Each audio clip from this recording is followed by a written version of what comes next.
और नींद भाग जाएगी, फिर कथा में प्रवेश करेंगे। ठीक, तो सभी लोग बोलेंगे ऊंचे ऊंचे हाथ करके,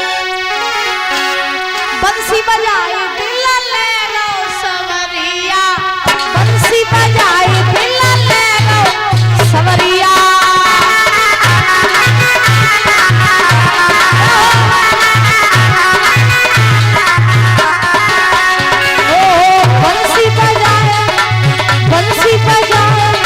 बंसी बजाए बिल्ला ले लो सवरिया, बंसी बजाए बिल्ला ले लो सवरिया।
घंटा बैठी रहे हो, बुराई करती रहे हो, और भागवत में जो बैठ भाई सोई नींद एकदम प्रेशर डालने लगा। Hello hello hello hello hello hello hello hello hello देखो सब चाल आती शकुनी। तो शकुनी ने कही दुर्योधन कि तुम पांडवन को बुला लो, द्रौपदी से तुमने जुआ को खेल खिलवाए दो, हमारे पास में कपट के 3 पासे हैं, वे पासे फेंक के हम पांडवन से उनको सब कुछ छीन लिए, अंत में द्रौपदी को छीन के बदला ले। बड़ी सभा में द्रौपदी नगिन करती हो तो बदला पूरा हो जाए। शकुनी ने बाहर वालों को तो खास हो गए, वो आगे लगाई दे। अब दुर्योधन ने ऐसा ही किया। दुर्योधन ने क्या किया कि दादा पांडवों को द्रौपदी सहित हस्तिनापुर में बुला लिया, और जब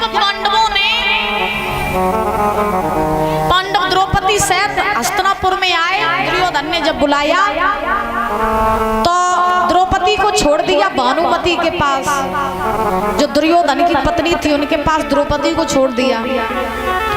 और ये पांचों पांडव जो थे ये चले, और चलते चलते ये पांडव पहुंचे हैं कहाँ? महाराज पितामह भीष्म के पास।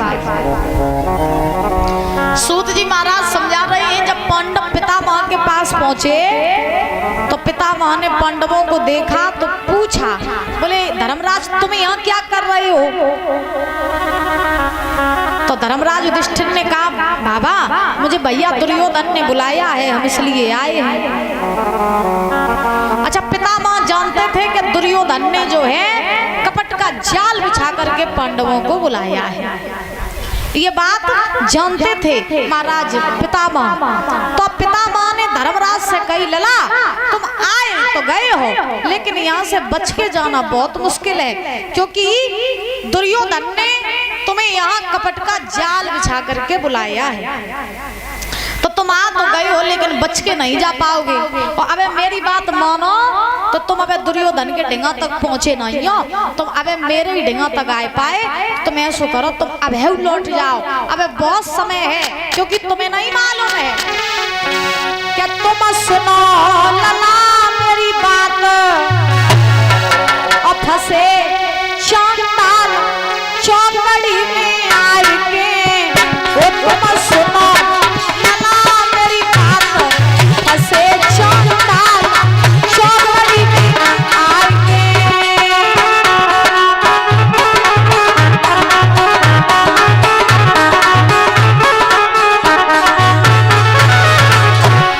महाराज पितामह बोले, अरे नहीं मिलो तुम्हें कोई बहाना, नहीं मिलो तुम्हें,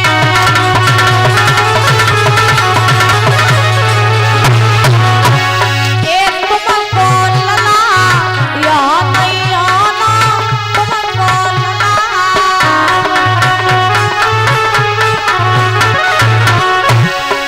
ए यहाँ बिछो कपट को जाल, फंसे चांदाल चौकड़ी में आएंगे, तुम सुनो लला मेरी बात, फंसे चांदाल चौकड़ी में आएंगे।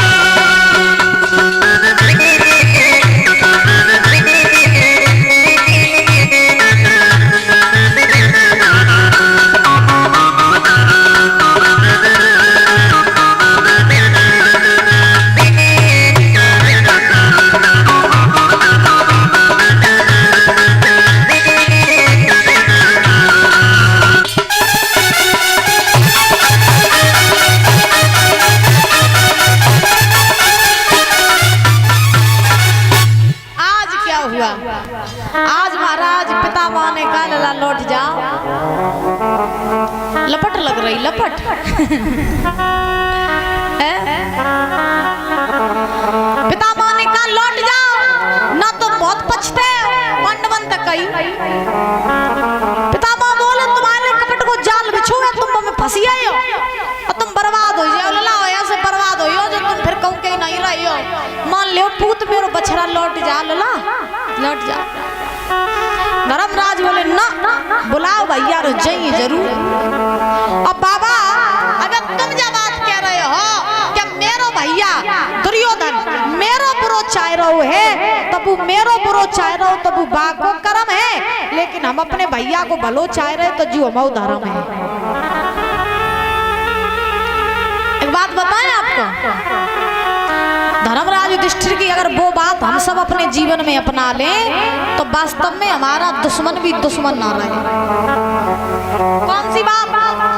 धर्मराज से जब पितामह ने कही,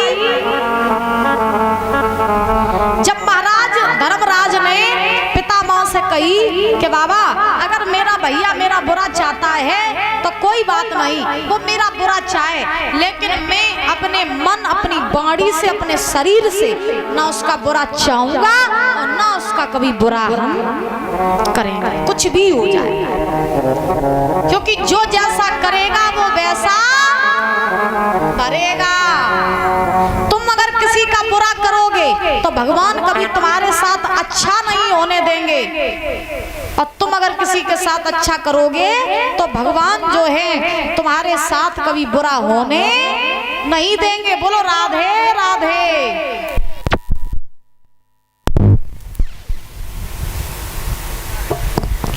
राधे बोलिए गोविंद भगवान की। कहने का भाव, तुम अगर किसी को गिराओगे तो भगवान तुम्हें कभी उठने नहीं देगा, और तुम अगर किसी को उठाओगे तो भगवान तुम्हें कभी गिरने नहीं देगा। और महाराज धर्मराज युधिष्ठिर ने पितामह से बात कही, बाबा सुना, तुम्हें मार कर क्यों, तुम्हें मार कर क्यों और बिगाड़े धर्म, और तुम्हें मार देंगे तुम्हारे कर्म, तुम्हें मार देंगे तुम्हारे कर्म।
बात समझ रही हो?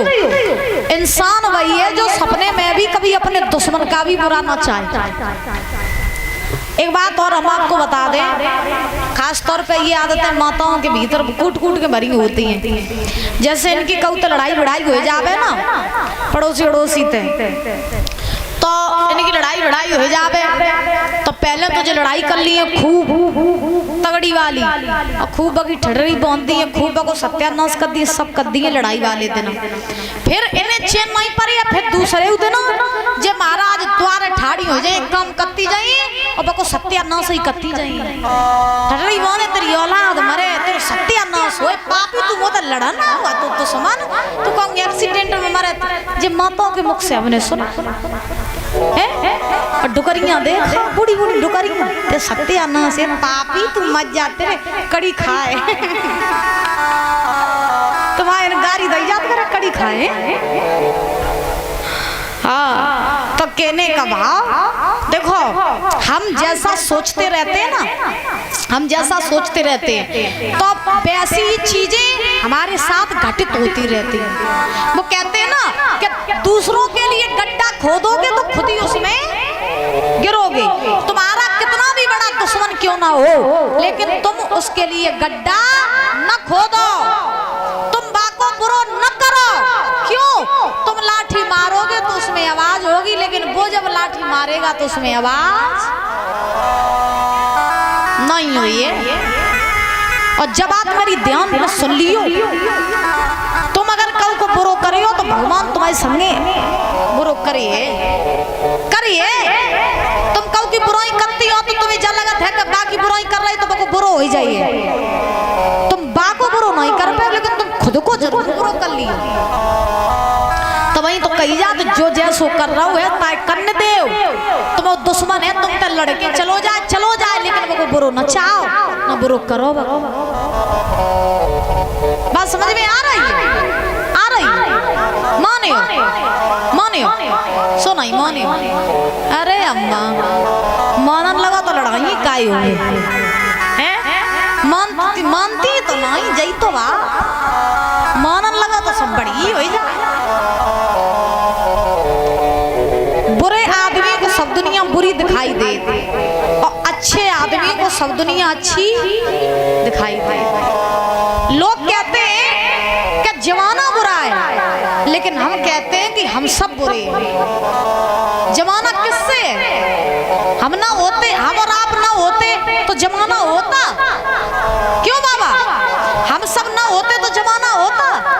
नहीं होता ना। तो जमाने से हम लोग नहीं है, जमाना हम लोगों से है। और जमाने को लाने वाले कौन है? हम और आप। लोग कहते हैं अरे जमाना बुरा है। बुरे हो तुम, जमाना थोड़ी ना बुरा है। बुरा है तुम्हारा नजरिया, बुरे है तुम्हारे विचार, बुरी है तुम्हारी बुद्धि, इसलिए तुम्हें दुनिया बुरी दिखाई दे रही है। बुरे आदमी को दुनिया बुरी दिखाई देती है, चरित्रहीन आदमी को सारी दुनिया चरित्रहीन दिखाई देती है। याद रखना। और अच्छे आदमी को सब दुनिया अच्छी दिखाई दे। अगर तुम अगर काऊ आदमी में बुराई देख रही हो तो बुरो बू नहीं है, बुरे हो तुम जो तुम्हें उसमें बुराई दिखाई दे रही है। ये बातें छोटी छोटी हैं, सीखवे वाली और समझवे वाली और मानवे वाली, लेकिन आज की दुनिया में कोई काम नहीं सुनते। तो देखो धर्मराज युधिष्ठिर ने कई बाबा दुर्योधन अपनो कर्म कर रहा हूँ, मेरो बुरो चांद वो बागो कर्म है, लेकिन हम अपनो कर्म कर रहे जो हम बाको भलो चाह रहे। वो हमारे संगे जो करे वो जाने, लेकिन हम बाको न बुरो करें और न बाके बारे में हम बुरो सोचे। एक यमुना जी के किनारे एक महात्मा जी थे, स्नान कर रहे थे। अब स्नान कर रहे थे तो महात्मा जी स्नान करके बाहर निकले। उन्होंने देखा कि बिच्छू रहे वो जल में डूब रहा। अब जब उन्होंने देखा कि बिच्छू जल में डूब रहा हो तो महात्मा जी, अच्छा संतों का हृदय बड़ा कोमल होता है। अब महात्मा जी ने देखा कि बिच्छू ये डूब जाएगा, मर जाएगा, तो लाओ हम जब बचाए ले। सो महात्मा ने जैसे ही बिच्छू को बचाए में काजे हाथ बढ़ाओ और बिच्छू हाथ में पकड़ में आइयो। सो महात्मा के हाथ में डंक बीछे ने, और जैसे बाबा के हाथ में डंक मारो सो अब बाबा डर के मारे बाबा छोड़ दो बीछो भी फिर डूबन लगो। बाबा ने फिर पकड़ो, फिर हाथ बढ़ाओ, पीछे ने फिर डंक मार दो, वो बीचो फिर छूटियो, वो फिर डूबन लगो। बाबा ने फिर बचाओ, फिर दूर ठाड़ो एक आदमी देख रहा हुआ तो अब आदमी ने देखो वो बाबा के डेगा आओ। अब आदमी ने कई बोले जब बताओ बाबा जी पागल हुई है। बाबा बोले काय?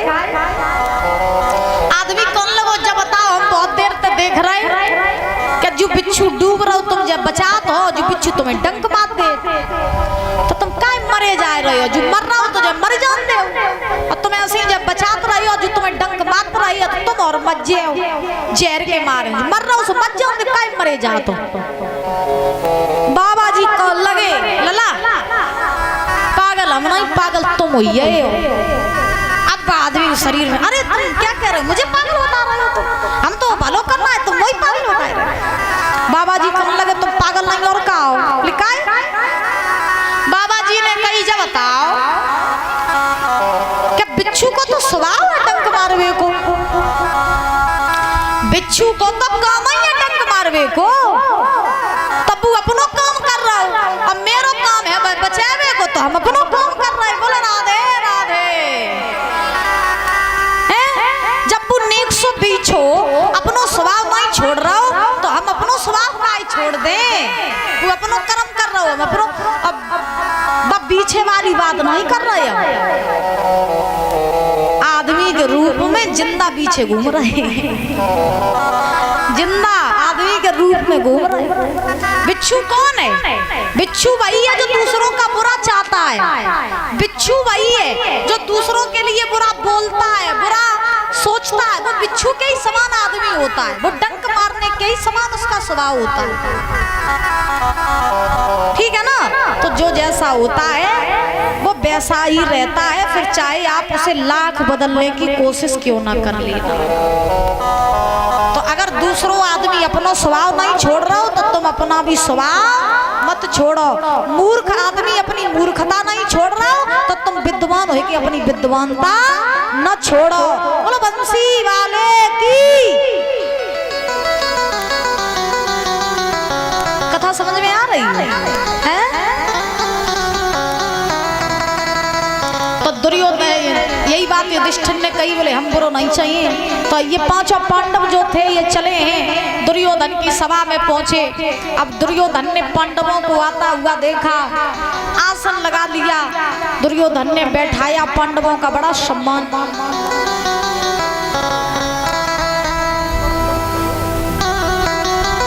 आज जैसे ही पांडव आए, दुर्योधन ने बैठाया, बड़ा सम्मान। दुर्योधन ने किया, कहा भैया आ गया? धर्मराज ने कहा आ गए हम। धर्मराज ने कहा बताओ दुर्योधन तुमने हमें क्यों बुलाया? दुर्योधन ने कहा बस कुछ नहीं, बहुत दिन हो गए थे कौरव पांडव इकट्ठे नहीं हुए, आज कौरव पांडव इकट्ठे हो ही गए हैं, तो क्यों ना दो दो हाथ जुआ के खेल के हो जाए, जुआ के खेल के हो जाए दो दो हाथ। तो धर्मराज सीधे साधे ठीक हो जाए दो दो हाथ। सो खेल की तैयारियां कराई गई, और जैसे खेल की तैयारियां भई, सो पहले दाव की बारी आई।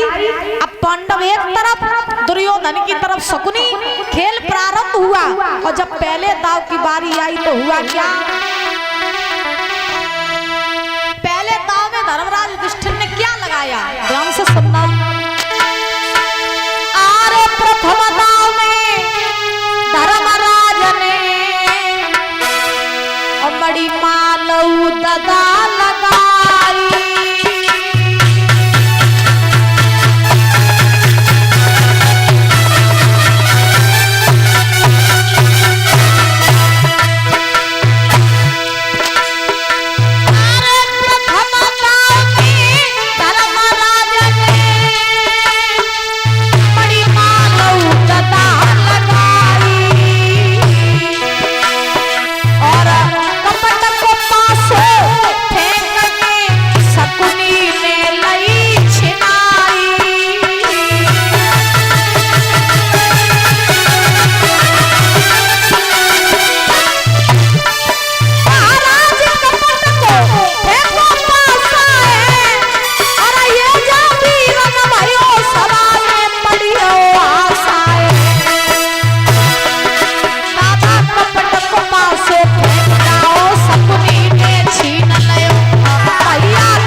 धन दौलत राजपाट जो कछु आती अपनी पूंजी जिंदगी भर की, सो सब पहले दाव में धर्मराज ने लगाया। पहले दाव में धर्मराज युधिष्ठिर ने जब अपने मेल दुमेला धन दौलत जो सब कछु लगाए, सो दादा का बहु क्या मामा शकुनी के पास में तीन ही पास है आते, सो पहलो कपट को पास फेंको, और फेंक के मामा शकुनी ने धर्मराज युधिष्ठिर से उनको सब कछु